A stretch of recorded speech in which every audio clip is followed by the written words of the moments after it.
Oh my God! Here we are on the set of 108 Waverly, and Adam Sank has just arrived to where are we? Wilton Manors. We are in Wilton Manors at the Foundry Theater, and not only is this the set of 108 Waverly Place, is that the name of the show? 108 Waverly. It's also the set of my show, Bad Dates. We're performing them at the same time. And you open tomorrow. Tomorrow afternoon, actually, is my opening performance, and we just started blocking.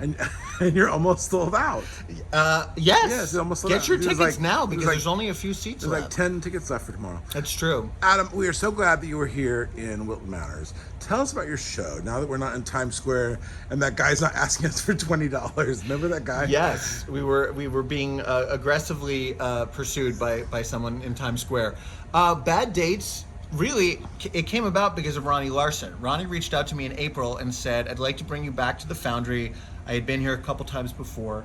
And he said, I want you to do an hour of comedy, and it can be anything you want. And I thought, I've had a lot of bad dates and bad relationships and bad sex, and what if I took all those stories and compiled them into one show?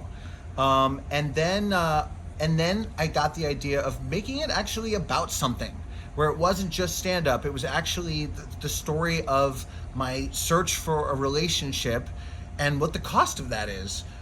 Because I'm not a young woman. I'm 52 years old. And so, constantly searching for a relationship for over 30 years, it definitely takes a toll. And this show explores that while also mostly making you laugh. So Adam, I'm so embarrassed to say this, but do you realize if someone asked me how Bad Dates happened, I would have said, Adam Sank came to me. You don't even remember the conversation. I swear I do not. My memory is that you came to me, you'd written a show, you wanted to do it in New York, and then you thought, could I bring it down to your theater? I had no memory that I sparked Bad Dates. The reason I wrote I'm it shocked. was for you. I don't remember And that. then I started performing it in New York because I wanted to test it and make sure that it worked, and also refine it and make it better, cut things that weren't working and add things that were. And so I did 6 of these at the Stonewall Inn, each of which were sold out. And the feedback I got has been better than anything I've done in my 22-year comedy career. So I'm thrilled to be bringing it down here where it was intended to go. And it's such a metaphor for what we want to do at the Foundry. We want the Foundry to bring things from New York, send things to New York. We want to inspire artists to write original material. So I really did. I thought you had written the show and you pitched it to me. No. So I inspired. Ronnie I really inspired the show. Ronnie really? is that character from Saturday Night Live, short-term memory man. Clearly. Ronnie will call me like 2 weeks ago and go, what dates are you going to be down here again? I'm like, no, it's soon. You have to Like, sell tickets. Tomorrow. What? No, it's Yes, really- you inspired me. Wow, that's amazing. By giving me freedom to have it be whatever I wanted. And, I retired from stand-up officially in 2019 because I was tired of just doing jokes. It felt kind of hollow, and it felt like kind of like I was doing the same magic trick over and over again. And with this show, because it's about something and because not every single thing in it is meant to be funny, I feel this incredible freedom, and I come away from each performance feeling like, I actually took the audience somewhere tonight. It's not just making them laugh. And that has been thrilling for me, and it's made me want to start performing more regularly again. And see, I don't see this as stand-up. I see Bad Dates as a play. Even though you're holding a microphone, it feels like a play to me because you're telling us the story. You're telling us all these stories about your life. It's not about jokes. Yes, you're trying very hard to turn it into a play, and I'm doing my best to comply. I'm not used to working on a set this big or this beautiful. Frankly, I'm used to being in shitty comedy clubs with tiny little soapboxes as stages. So feeling my way, and hopefully by tomorrow, by opening day, this will come off like clockwork. But you've done it in New York. You've done it 6 times. You sent me the audio recordings, and the audience was howling every time. The material I know. The stage is new. So why Bad Dates? Why not Good Dates? Why not my there relationship? are some good dates in it. There are. I talk about my fuck buddy with whom I have great sex all the time. I talk about some good relationships I had, like Tony and Patrick. And the truth is, I'm still close friends with almost all of my exes, which proves that, it wasn't terrible. They weren't terrible. We just weren't right for each other. Do any of your Bad Dates, did any of them see the show? Yes, many of them have seen it. Is that true? Yes, and they have all been very happy, which speaks to the fact that I'm not really here to trash anybody. especially the ones whose names I'm really using, because I didn't change most of the names. Now, do you date a lot? I don't go on actual dates much these days. No. Like where you go out to dinner with someone like that. No. I feel like I either have random hookups or I meet someone and immediately fall in love with them and want to be their boyfriend. Like there's really no in between stage. For That's me, how we met, which right? Is part of the problem. Yes, you asked me out for a random hookup, And then you fell and in I fell love. in love immediately. And I said, I'm married 14 years. I can't help you. broke my heart. Now, do you think you're going to go on dates while you're here in Wilton Manors and have more material? Dates? Can you add more material to the show? I mean, is it really called dates if you're just behind a curtain at the Eagle? Let's be honest. I guess that's a form of a date. It happens on a date. No, I don't think I'm going to have time for much in the way of dating, but I am open for anonymous hookups if anyone's interested. You know where to find And me. how would those anonymous hookups reach you? Well, you have to buy a ticket to this show.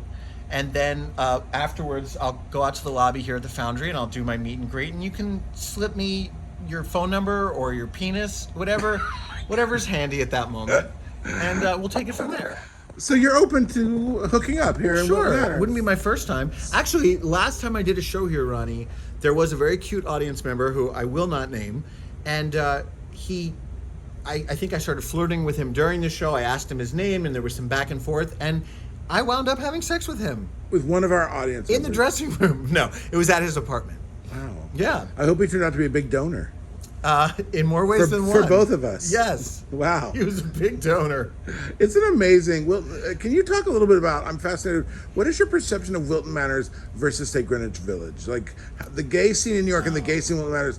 Are there parallels? Are there drastic differences? For one what thing- is it like performing down here as opposed to New York? For one thing, the gay scene in Greenwich Village doesn't exist anymore. Greenwich Village is now filled with very rich straight people living in renovated townhouses. But I think in terms of the gay community, I mean, I think what I love most about coming down here is because you have so many retired people, they have time for theater and they want to see theater. It's not a chore for them. It's something that they look forward to. And I think that's partly why you've been so successful here, is because there's just an audience, there's a built-in audience here that wants to see good shows and good theater and original theater, something they haven't seen before. New York, we have 1,000 different things happening every single night. There's so much to compete for your attention, whether it's Broadway, a piano bar, a drag show, a stand-up show, a sex party. There's just so much happening that it's hard to get people to agree to show up at the same time to watch new theater. So I think there's tremendous opportunities here that I don't frankly have in New York. Are you excited to do the show tomorrow? Are Very you ready? excited. I'm ready. Are you ready? Well, we won't know if I'm ready until it happens. We'll see how it goes. You're going to be ready, But Adam. in the past, the crowds here have been very sweet to me, and I've always felt really supported by you and by the audience. So hopefully this will go well.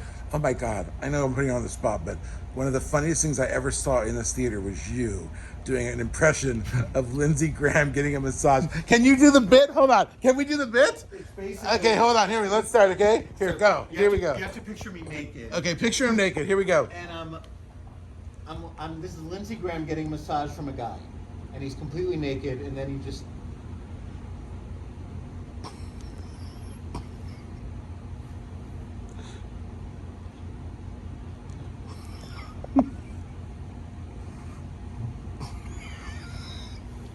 And then it just ends like It's like that. fully spread cheeks. That's Lindsey Graham getting a massage. That was man. that was the funniest bit in April Fool's. Now look, I'm on the other side now. Oh wow! All right, how long does the show? Broken the fourth wall. How long does the show play? It plays It's about an hour and 10 minutes. for an hour and 10, and we If you open. laugh more, it will go longer. And we open on tomorrow. Yes. And we play Monday, Tuesday, Wednesday. Sunday, Monday, Tuesday, Wednesday, and then the following Sunday, Monday, Tuesday, Wednesday. And the reason for that, as I said, is because 108 Waverly is playing at the same time Thursday, Friday, Saturday. So it is possible that you could be at this theater every night of the week and see fabulous entertainment. That is the goal. That is the goal. I Adam, hear 108 Waverly is fantastic. it's wonderful. Adam Sank, welcome to Wilton Manors. We are off and rolling with Bad Dates. Get your tickets. Oh my God, we're getting a preview. Oh my God. People can see that I need to lose about 8 pounds. You look gorgeous. Thank you. All right, we're thrilled you're here, and we cannot wait for the show tomorrow. Bye. Get your tickets at RonnieLarson.com. Bye.